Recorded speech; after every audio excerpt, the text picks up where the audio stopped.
She said, "You're too sensitive." I was just being honest, after crushing my feelings in front of her friends.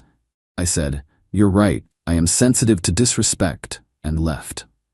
2 hours later, she called me 20 times asking why her cards are not working.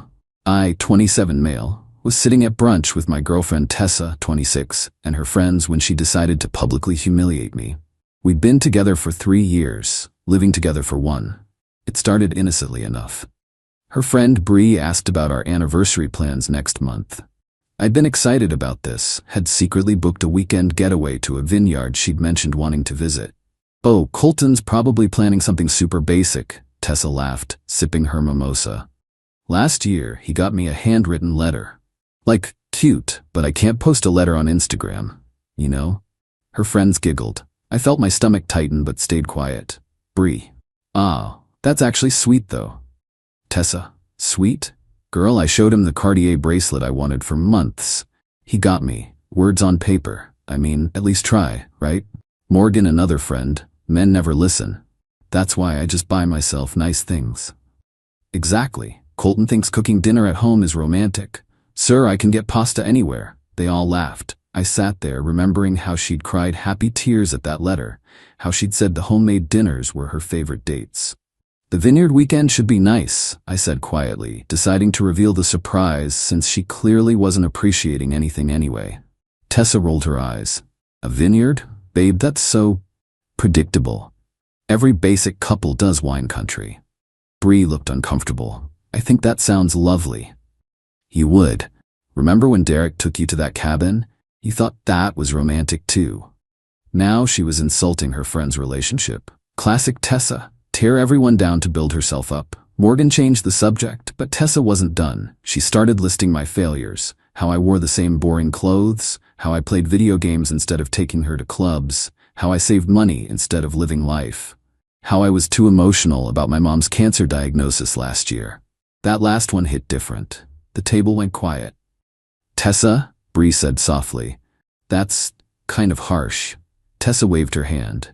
"What? I'm just being honest. He knows I keep it real. Right, babe?" I looked at her, really looked at her. Designer sunglasses I'd bought, nails done on my credit card, sitting there trash-talking me to people who were supposed to be our friends.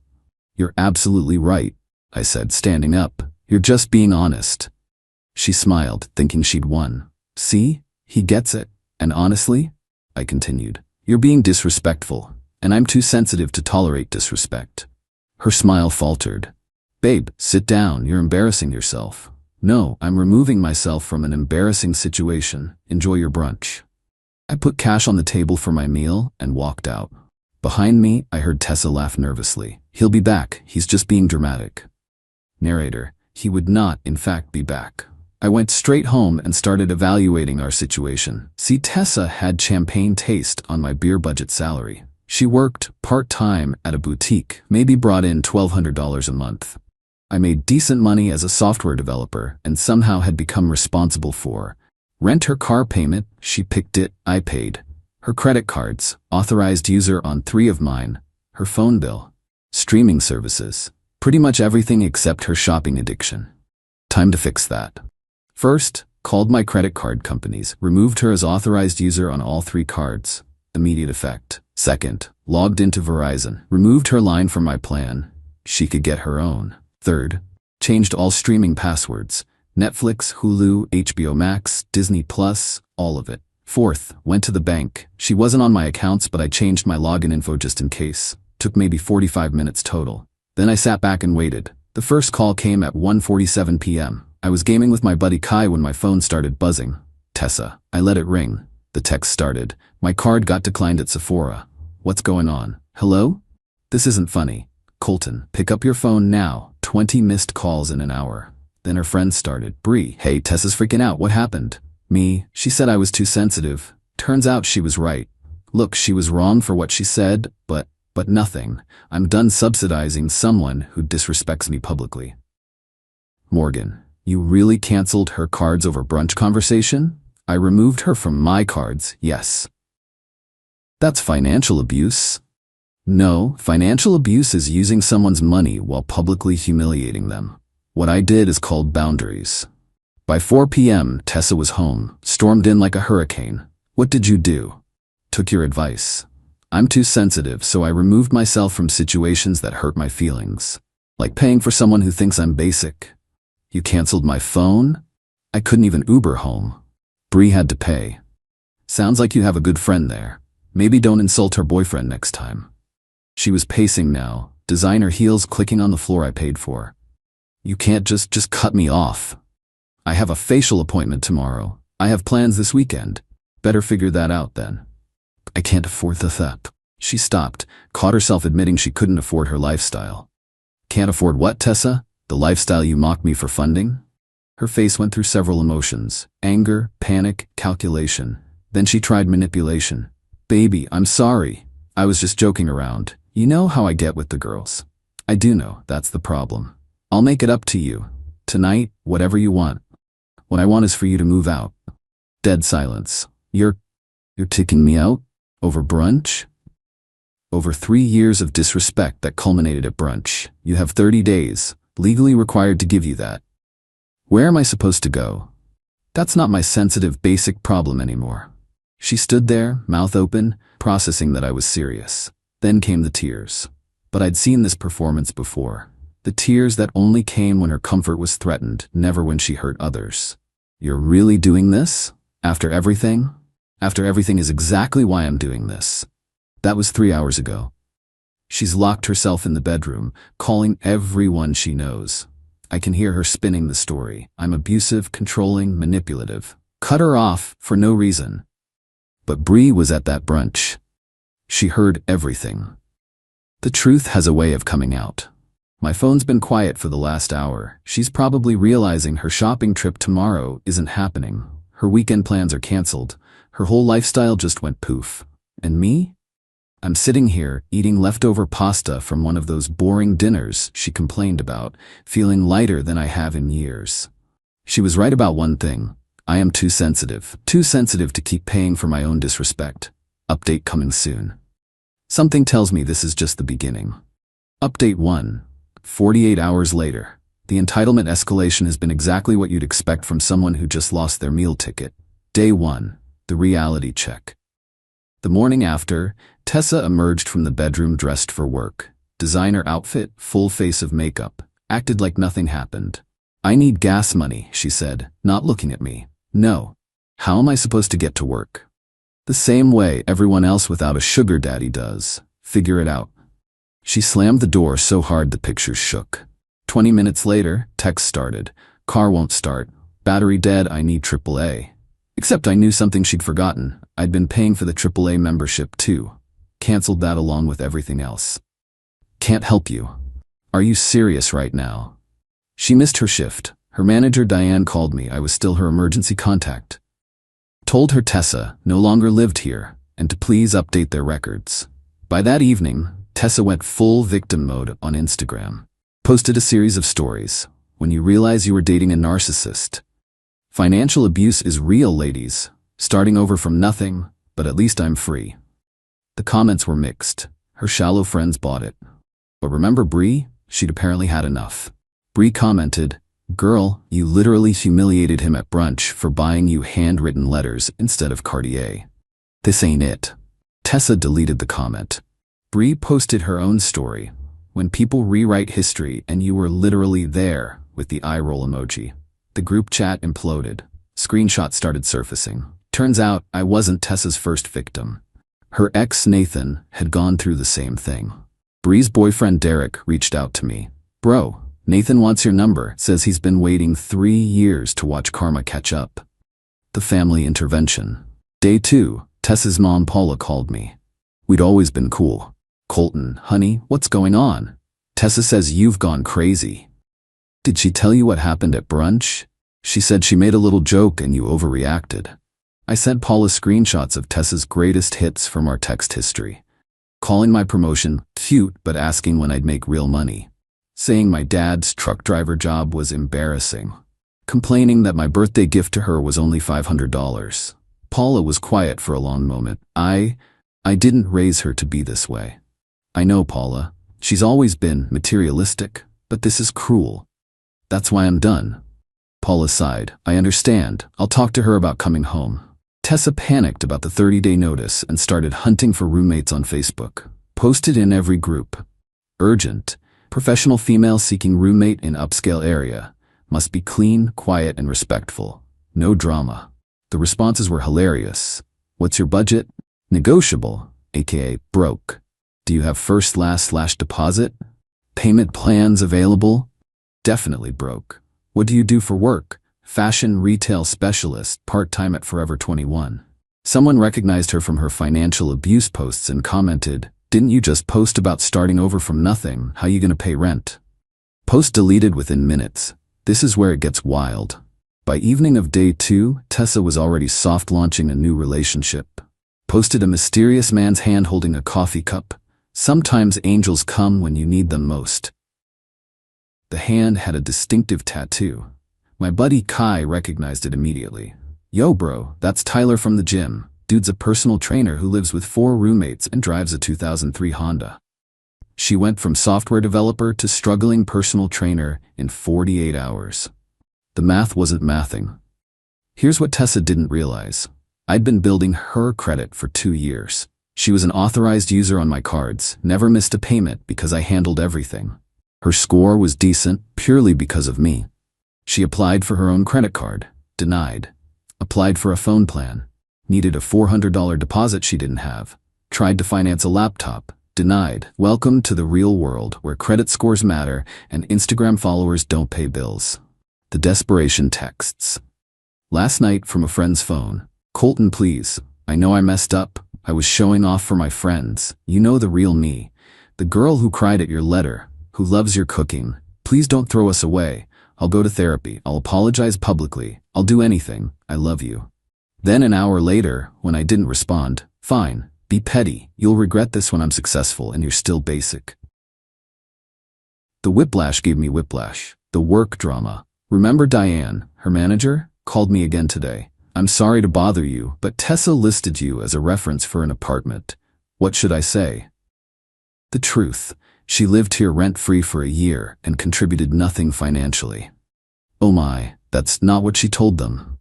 What did she tell them? That she paid half of everything and you're withholding her deposit. There's no deposit to withhold. She never paid rent. Diane paused. Colton, between us? She's about to be let go anyway. Keeps taking product home without paying. Thought you should know since she used you as a reference. The universe really said, let's speedrun karma with this one. Current status, still posting about her glow-up journey despite being homeless in 28 days. Lost her job, found out this morning. Gym trainer Tyler already ghosting her. Kai has the tea. Parents offered to let her move home if she gets therapy. Bree started a group chat without her called Recovery from Tessa. Meanwhile, I saved $2,400 this month alone from not funding her lifestyle. Actually enjoyed cooking dinner without criticism. Slept better than I have in years. Cancelled the Vineyard weekend and booked a boys' trip instead. Plot twist. The Vineyard called to confirm my cancellation and mentioned they were sorry to hear the proposal package wouldn't be needed. Yeah, I'd been planning to propose. Had bought the ring and everything. Thank God for that brunch. The ring return appointment is tomorrow. Can't wait to get that $8,000 back. More updates coming. Tessa just discovered she needs rental history to get her own place. Update 2, 1 week later. The spiral downward hit terminal velocity this week. When reality hit that she couldn't just charm her way into another free ride, Tessa's true colors went from red flags to full emergency sirens. Went to return the engagement ring. The jeweler Harold remembered me from my multiple visits planning the perfect ring to Tessa's exact specifications. Cold feet? He asked sympathetically. More like dodged a bullet. She publicly humiliated me for not buying her expensive enough gifts. Harold's face changed. Wait, is this the same young lady who came in last month asking about upgrades to a ring she hadn't seen yet? My blood went cold. What? He pulled up their visitor log. Tessa had come in with Morgan, pointed out my holds, and asked about replacing the 1.5 carat center stone with something more substantial. She'd actually priced out changing my proposal ring before I'd even proposed. Harold, I wondered why she was so familiar with a ring that hadn't been purchased. Now it makes sense. He processed my full refund and threw in a bottle of champagne. For dodging that bullet, son? Tessa's firing became official. Diane called to warn me. She's telling people you got her fired by sabotaging her. Just wanted you to know she's making threats about suing you. For what? Defamation, interference with employment, emotional distress. She's got a whole list. Based on nothing, but she's convinced some online lawyer to send scary letters. Sure enough, got an email from legaleagle788@gmail.com demanding $50,000 in damages or they'd pursue all available legal options. I forwarded it to my cousin who's an actual lawyer. His response: LMAO, this is written in Comic Sans. No legitimate lawyer uses Gmail. Also, demanding money via email is borderline extortion. Want me to respond? Yes I did. Tessa started apartment hunting in earnest. Problem: she needed proof of income, just lost her job, rental history, none, and references. Burned all bridges. She convinced Tyler the trainer to go to viewings with her, pretending they were a couple. I know, because Tyler's roommate James works with me. James? Bro, your ex is insane. She told the landlord that Tyler makes 6 figures as a trainer. He makes like $30. She also said she's a fashion executive between positions. The landlord Googled her on the spot and found her Instagram saying she's a victim of financial abuse. They got rejected from 6 places in 3 days. Paula called again, this time with Tessa's dad, Robert, on speaker. Son, we need to talk about Tessa. I'm listening. She's telling everyone you're abusive. We know that's not true, but she's our daughter. What he's trying to say is, we'll pay you to take her back. I nearly choked. Excuse me? She can't come home. Last time she lived with us, she maxed out my Macy's card and sold Robert's golf clubs while we were on vacation. We can't do that again. We'll pay her portion of rent directly to you, $1,000 a month. Just let her move back in. You want to pay me to date your daughter? Paula, we want to pay you to house her while she gets therapy, please. No amount of money is worth my self-respect. I'm sorry. Robert sighed. Can't blame you for trying, honey. The boy's got sense. Desperate times, desperate measures. Tessa joined a sugar baby website. Bree screenshot it and sent it to the recovery group chat. Her profile: sophisticated fashion expert seeking generous gentleman who appreciates the finer things, temporarily between luxury accommodations, Cartier and Chanel appreciated. The responses per her public Twitter rants. Guys offering $50 for coffee dates. Married men wanting discretion. She wanted Instagram official. One guy who said he'd pay her rent if she also cooked and cleaned. Her tweet: the audacity of men thinking I'm a maid. I'm a luxury experience. Someone replied, ma'am, you're homeless in 21 days. Maybe lower the luxury bar. Our friend group completely split. Team Tessa consisted of Morgan, and that's it. Even the shallow friends could see through her act. Team Reality included Bree, president of the recovery chat, Derek, Bree's boyfriend, who Tessa insulted, Kai, my gaming buddy, James, Tyler's roommate, Nathan, her ex who warned me years ago, even Diane from her work. The group chat was fire. Nathan shared his Tessa stories. She'd convinced him to co-sign a car, then stop making payments. Told his family he was abusive when he cut her off. Keyed his car when he started dating someone new. Bree added hers. Tessa borrowed $500 for emergency surgery, was actually Botox. Spread rumors that Bree's engagement ring was fake. Tried to seduce Derek as a test of his loyalty. I was just the latest victim in a long pattern. Yesterday, I got a call from a local hospital. Tessa was there and had listed me as her emergency contact. Rushed over thinking something serious happened.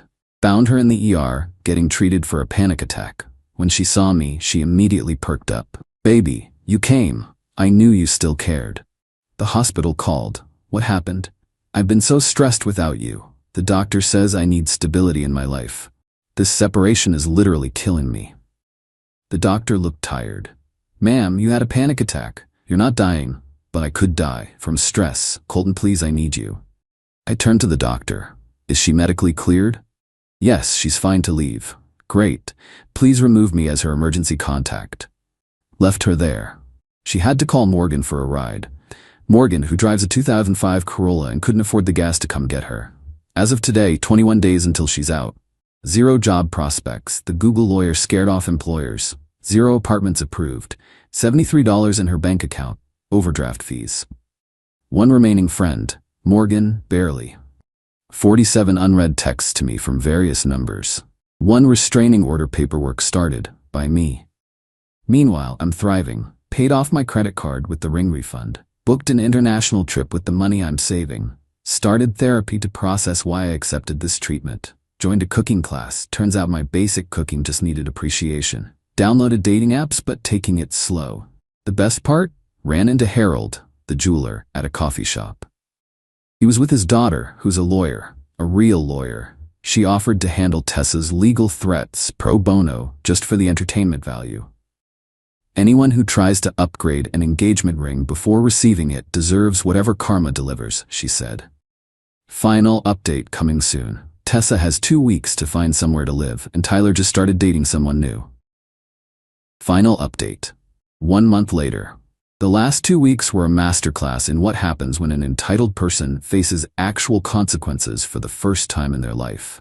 Remember Tyler, the gym trainer angel, who was going to save her? Well, he started dating Samantha, a nurse who actually has her life together. Tessa found out via Instagram when Sam posted them at dinner. At the same restaurant Tessa had tagged wanting to go to, but Colton was too cheap. Tessa's meltdown was public and spectacular. Commented on the post, "Enjoy my sloppy seconds, sis. He can't afford that place anyway."